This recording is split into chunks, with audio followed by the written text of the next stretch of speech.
this is Trinae, and you're watching Craft Talk, my weekly series where I craft while talking about creative living, personal growth, and motivation. You can find out more about me and the show at becomingfab.com. Today we'll be stamping the Ruby Doll by Prima Marketing and using Tim Holtz Distress Ink and Sentiment Stamp. Our topic for today is how to start when you don't feel ready. So let's begin. So as we do the background for the picture, I want to tell you a little bit about the backstory behind this series. I came up with the idea for this series back in April when I was going through B school, and my idea was to come up with a way to combine crafting with personal development. My background is in counseling and life coaching and education, so I wanted to figure out a way that I could combine my creative talents with my interpersonal and intrapersonal talents. And this project was, the outcome, but I kind of got stuck in the research of doing this series and nothing ever became of it. And it was last month or so when I saw another YouTuber kind of do a similar project, when I realized that, I don't really want to let this opportunity pass me by.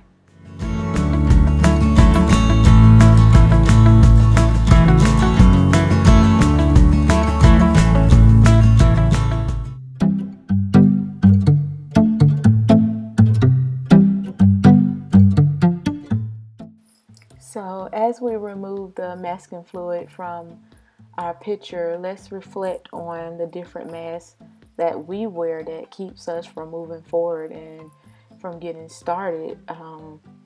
We all like to sometimes wear these masks that, we are perfect and we're confident and, we're the best. But when it's time to start something, we all feel nervous, we all feel overwhelmed, we all feel terrified and scared.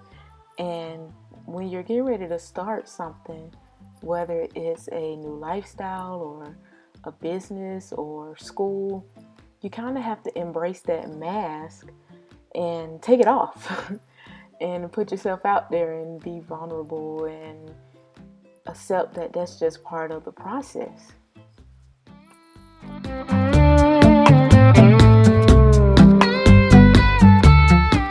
The next thing you must do is focus on what you really want and figure out why it's important to you.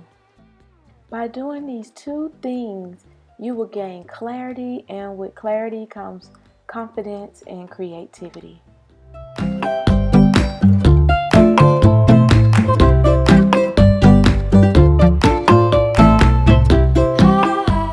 I believe there are 4 main reasons why we never feel ready to start. The first being fear. Now, don't get me wrong, not all fear is bad. Some fear keeps us from doing really stupid shit, and that's good fear. But I'm talking about that type of fear that holds us back from accomplishing new great things, that prevents us from being who we were meant to be. So at the beginning of a project, ask yourself, what am I feeling? And if it's fear, you have to take the time to affirm your strength and your courage. And if you don't know how to do that, then stay tuned to the end of this video because I have a free download available for you.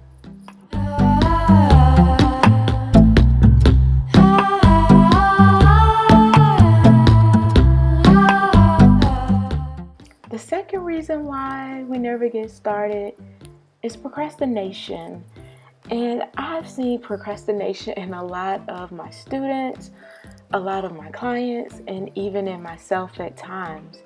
We get caught up in thinking that we can do stuff later, or we make excuses, and we look up and find that the time has passed us. So there are 3 things I like to do to beat the procrastination bug. First, I like to create a schedule. And in this schedule, I select which days I'm going to work on my task, how long I'm going to work on those tasks. I also set a start date, a check-in date, and a completion date. The next thing I do is I use a task tracker, and it's just a simple form that allows me to write down each task that I need to complete. It has a little checkbox when I complete them and a completion date on it. The last way I beat the procrastination bug is by telling someone to help keep me accountable. Nobody wants to be the person that's all talk and no action. So by telling a friend or your partner or your coach what you're doing, you provide a sense of social accountability. And if you want to be really daring, put it on one of your social media accounts. That way you're telling pretty much, everybody who follow you what you're doing. And to me, that's a good way to, be held accountable for what you're doing.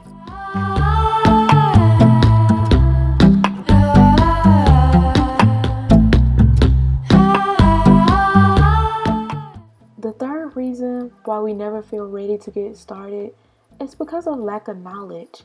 I think we sometimes have the need to want to know everything about a topic, and that is totally ridiculous. You will never know everything there is to know about a topic. That type of knowledge comes from growth, from experience, from doing things wrong, from doing things right. And you just have to use what you have and use the resources that you have at your disposal. And in the quick guide that I made to go along with this episode, I give my 5 free resources that I like to use for getting more knowledge. And I like to start with free because I'm not rich and I have bills and a massive amount of student loan debt. So I like to start with what's free first and then build my repertoire of premium resources.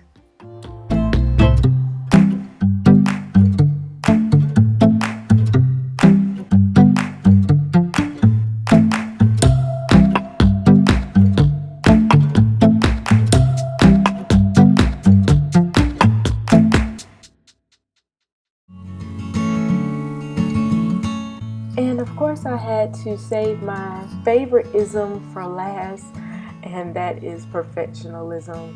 This is my personal kryptonite. This is my Lord Voldemort. This is what prevents me from starting. Being a perfectionist is one of those things that people go, well, yeah, that's not really a weakness, but it really is when it leads to being indecisive, or it leads to you agonizing over details and to the point where nothing gets done. And I put a couple of tips on how to, overcome being a perfectionist in the quick guide, but it all comes down to understanding that life does not have to be perfect to be wonderful.